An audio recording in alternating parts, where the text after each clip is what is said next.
Good evening and welcome to The Right Side, the show where we talk about today's news, views, trends, and opinions from an admittedly conservative perspective. I'm your host, Chris Pareja, and this evening we're joined by Andy McCarthy. He's a former U.S. prosecutor, he's an author, he's a senior fellow at National Review Institute. Andy, thanks for joining us today. Chris, thanks for having me. So, law, National Review contributor, leaning kind of conservative. You just don't like people to like you? Is that what this is? Or? Yes, it is like a triple barrel action. You're right. And then you talk about controversial stuff on top of that. It's just not going to fare well. Yeah, well, it's actually fared very well in the sense of if it's about self-enjoyment, I'm having a lot of fun, even if everybody isn't having a lot of fun reading it necessarily. Well, you're giving them reasons to keep their blood pressures at proper operating levels and other things, Anything right? I can do to help. So where did you learn to enjoy yourself doing this to others? Well, you know, I always liked to write, and when I was a lawyer, that was actually my favorite part of the job. So to me, it was a natural transition, and in a lot of ways, I'm grateful for having had the litigator's background rather than a modern journalist background. I don't want to get my friends in journalism all annoyed at me, but what we have to do in... Well, be fair. Yeah. Annoy everyone is the best Equal way. opportunity. Yes, that's right. But what we try to do in litigation, particularly trial work, is take things that are complicated and break them down so that normal people can understand them and follow them. Mm-hmm. And the only way you can really do that is, number one, to be honest, because if it turns out that what you represent doesn't get backed up by the evidence, then you're doomed. And the other thing is to try to find the major themes in stories, because people of whatever walks of life, no matter how complicated things are, if you give them a story that's wedded to the core facts of whatever the fact pattern is, they'll be able to follow it.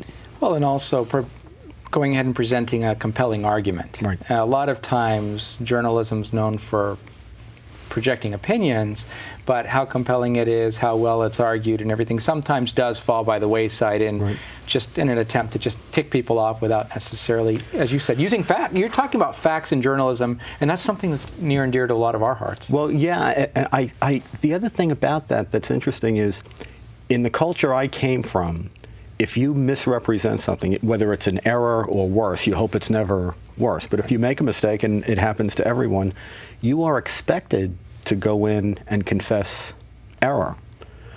So, you know, if I make a misrepresentation in a bail argument and somebody ends up in jail rather than getting bail, the minute I find out I was wrong, I have to get myself to court and correct that, even if it makes me look foolish. Mm-hmm.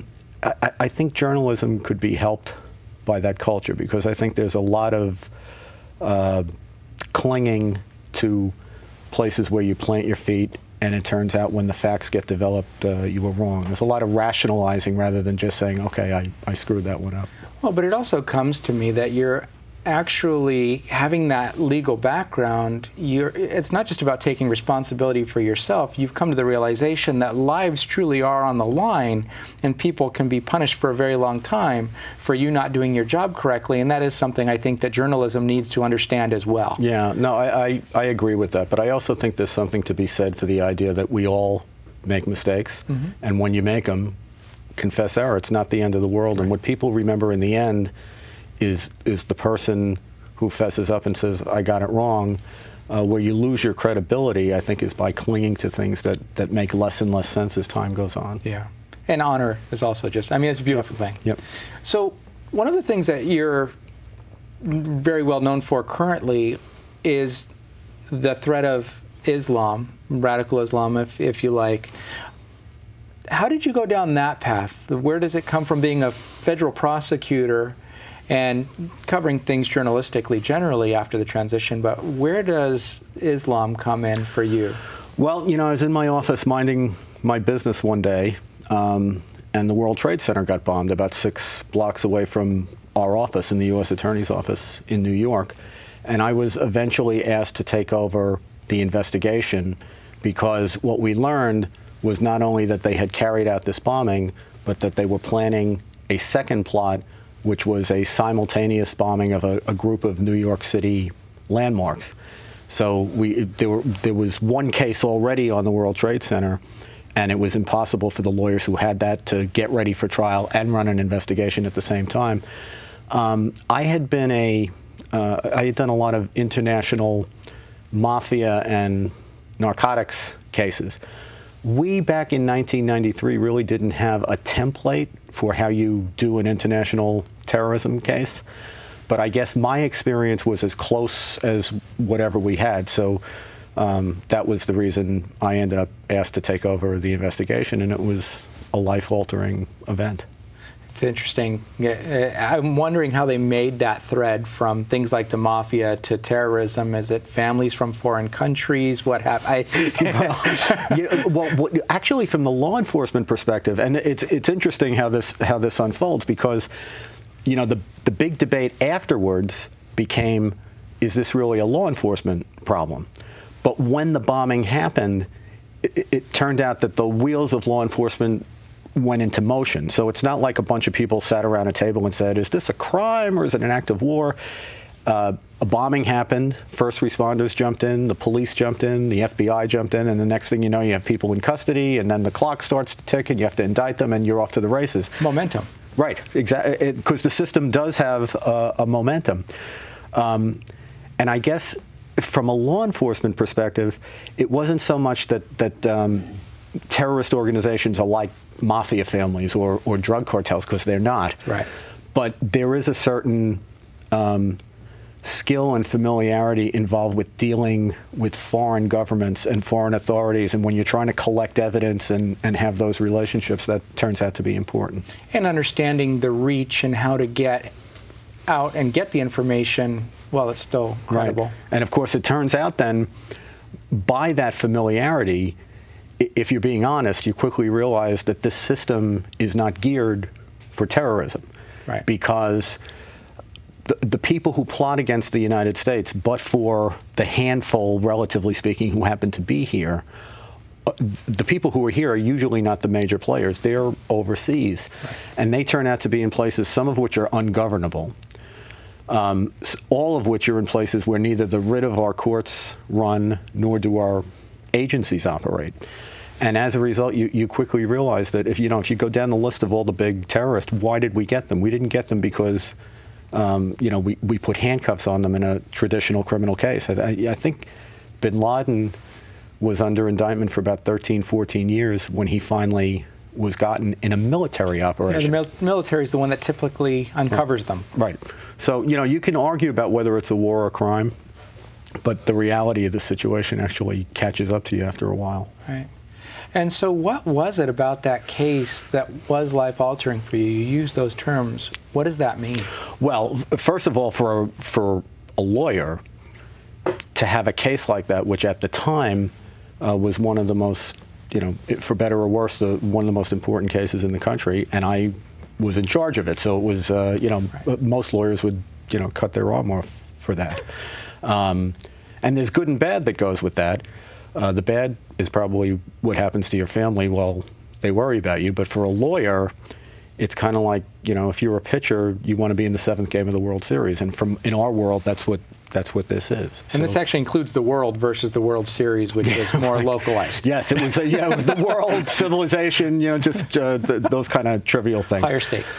But I guess the other thing that's more serious and enduring is that everything that was important to that case and everything that was worth understanding that came out of it is the nub of our most immediate national security problem, and has continued to be for just about, I hate to say this, a quarter of a century.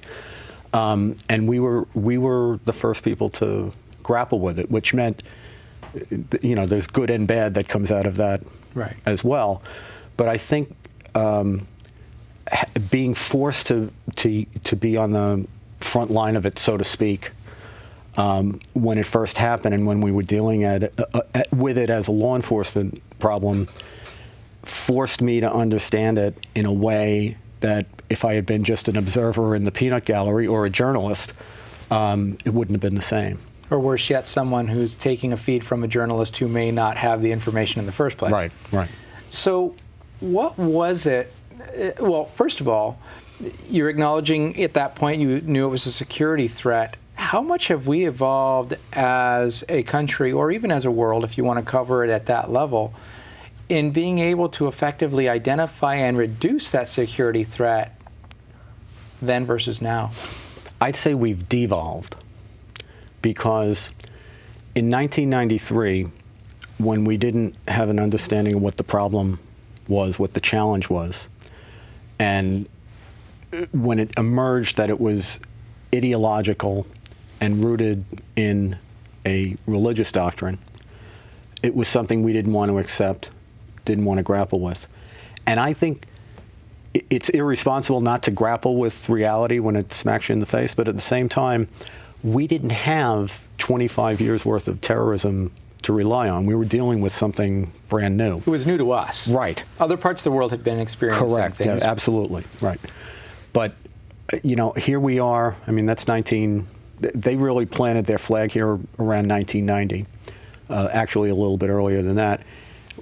We're in 2016 now, and we're making the same exact mistakes that we made back then. And in fact, I think in some ways, we're even more aggressive about willful blindness, about not wanting to see what's actually causing the thing that is the biggest threat to America at the moment. Other than our current elections and... I'm talking about the things that we could actually do something about. Oh, yeah, because that's completely out of control. Right.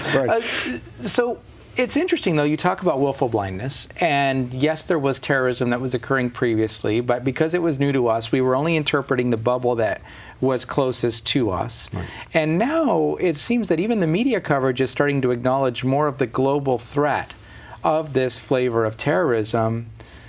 How is that affecting U.S. views or impressions of what's going on, or is it, from your perspective? I don't think it's affecting the government's view of it. Or even the citizenry? But I actually think the citizenry is in many ways ahead of the government in saying, you know, look, you don't need to be politically correct with us. You can level with us about what this is we're dealing with, it because we're living with the fallout of it. So I think you have this sort of struggle, and I would put involved in this also the agents and the police who are on the front lines of dealing with the threat, as opposed to the people who are back in Washington and headquarters making policy.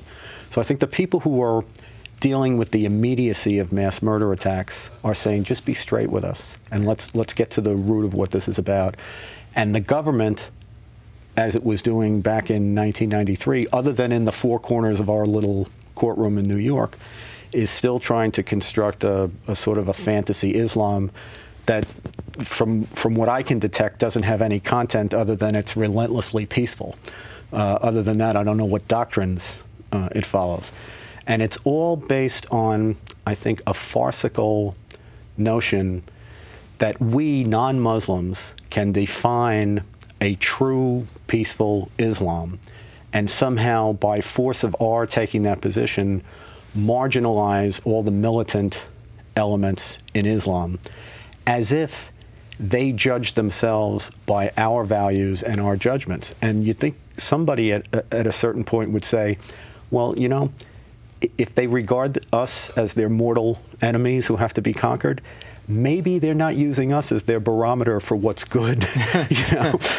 But in point of fact, they have their own value system, they have their own civilization, they have their own culture, and they don't care what we think. So this whole idea of, you know, let's define the true Islam, and that way we'll marginalize them or create some, you know, current within the Islamic community that'll turn against them, is, I think, foolish and completely beside the point in terms of what solid national security policy would be. So they're not complying with the help that they're receiving for rebranding. Yeah, can you imagine? And yeah, that's craziness. We're saying you're nice, just be nice and it's okay. You don't have to kill us anymore. Yeah. Interesting perspective on but, you know, it's not rocket science. It really is the same problem. It was an interesting dynamic back even in 1993, because we would basically, as a government, whether it was in the White House or in Main Justice down in Washington, or even on the steps of the courthouse at times, you would hear government officials who became apologists for Islam. And you know, I don't want to wrap Islam, because Islam is complicated. The fact of the matter is, even with that particular case, the first Muslims I met were not terrorists. They were the people who were helping us infiltrate the terrorist networks, without whom we could not have stopped attacks. So there's very much two sides to this story. However, what we were able to prove in the trial, because you have to, in a criminal trial, convince the jury not only of what happened, but why it happened.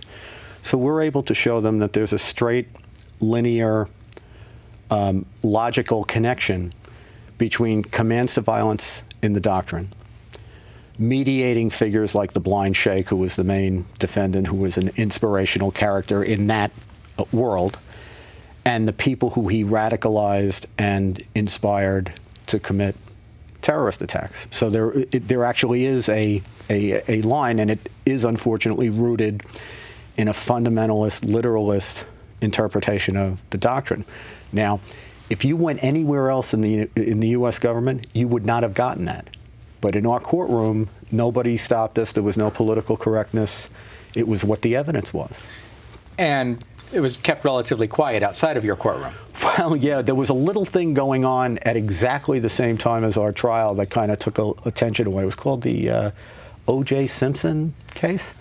But oddly, almost day for day, we were on trial at the same time as the O.J.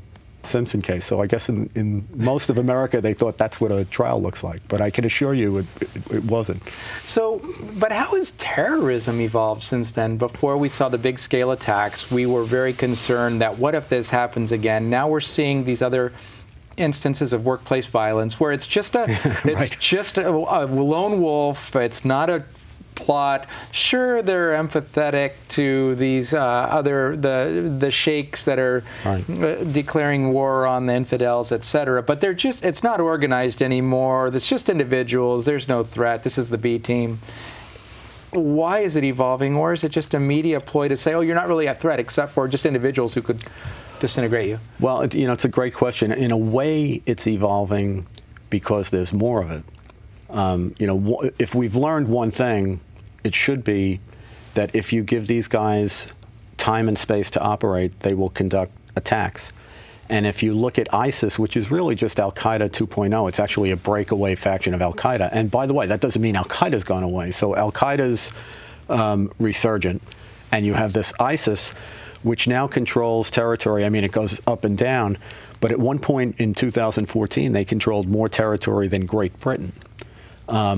And they governed about 9 million people within their territory. So we know that when they have the space to operate, they can conduct attacks. Conducting attacks, contrary to what you hear out of Washington, and giving people the sense that they have a chance to win is actually the biggest recruiting tool that they have. And they're on the doorstep of Europe at a time when they're basically, when we have a migrant crisis that's overrunning Europe. So the way the threat has evolved is they're still looking to carry out the big attacks like Al-Qaeda always did, but now they're going after the low-hanging fruit, which is the kind of stuff that we always worried that they would do, and now it seems they'll do. And since it's tried to say this, but the purpose of terrorism is to terrorize, all these small attacks, even where people don't get killed. You know, someone goes after somebody on a train in Germany with a machete. They don't kill anyone, but, you know, makes everybody who gets on a train in Germany a little bit more worried. Right. And that's what kills liberty eventually. Right, because people are willing to give up their rights in order to not feel like they're going to be afraid, but there's no way to really stop the fear because it could come from anywhere. Correct, and that's what they're banking on. Right.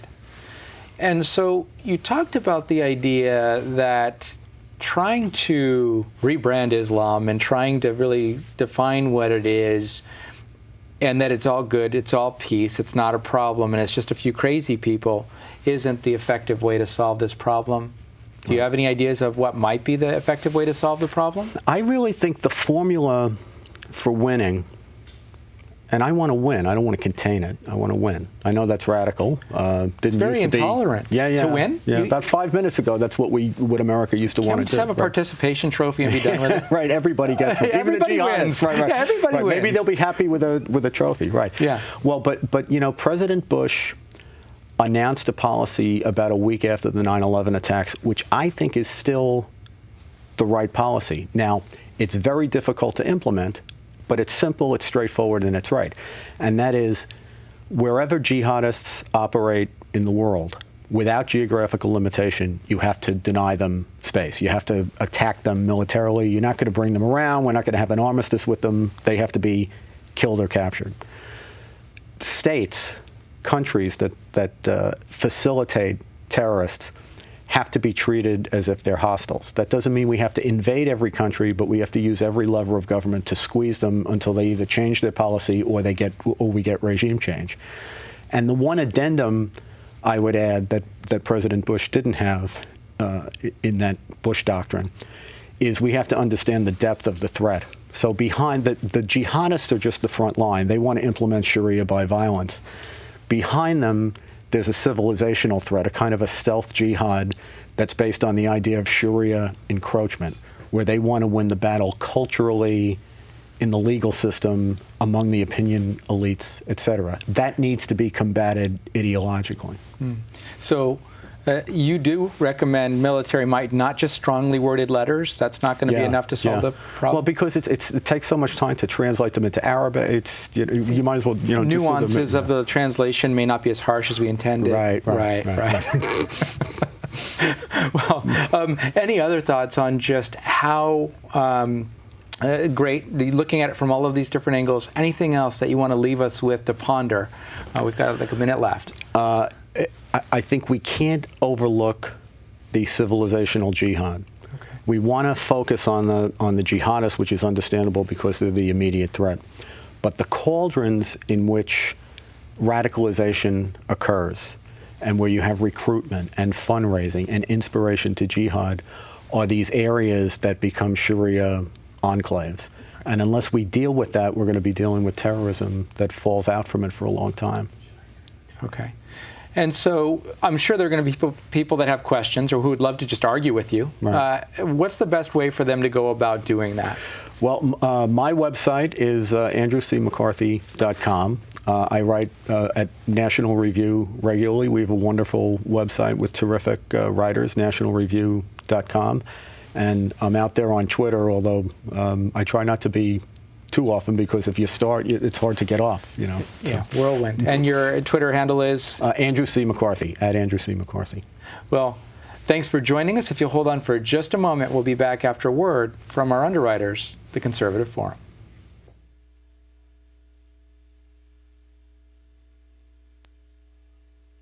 Some people think that a meeting of conservatives in Silicon Valley could fit in a small room.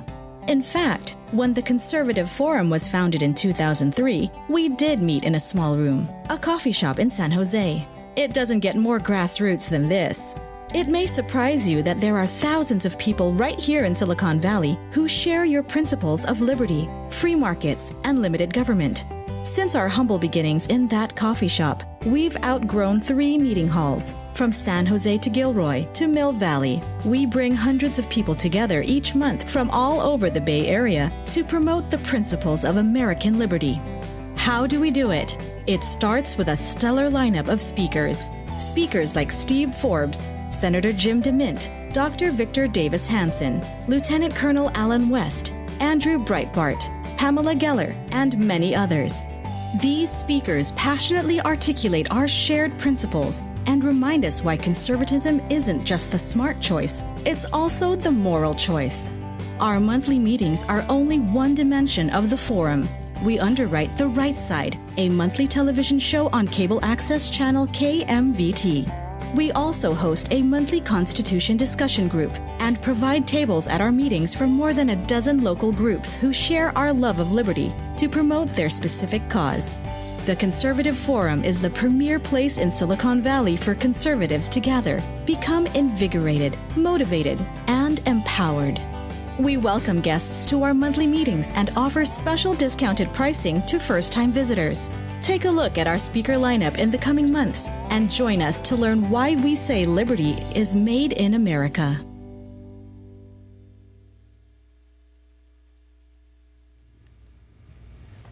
Some people think that a meeting of conservatives in Silicon Valley could fit.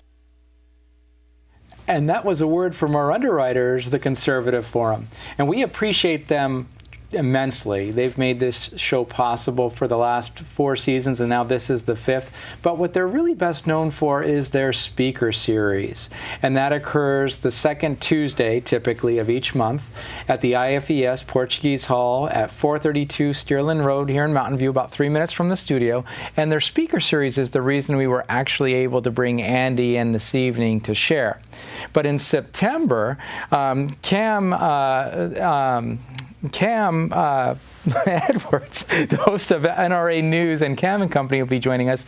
In October, it'll be Dinesh D'Souza, a renowned author, speaker, and filmmaker, and I can almost guarantee that is going to be a packed house that night, so you may want to look into that early. And in November, Dr. Charlie Self, who we've had on the show, is an inspirational speaker. A frequent guest is Dr. History on KSFO. He'll be joining the Conservative Forum for that event. So if you need more information on what's coming up at the forum, I encourage you to look at theconservativeforum.com for more info about registrations, upcoming speakers, etc. But in closing this evening, I think it's important to kind of let some of the things that Andy shared with us this evening be pondered a little bit more deeply.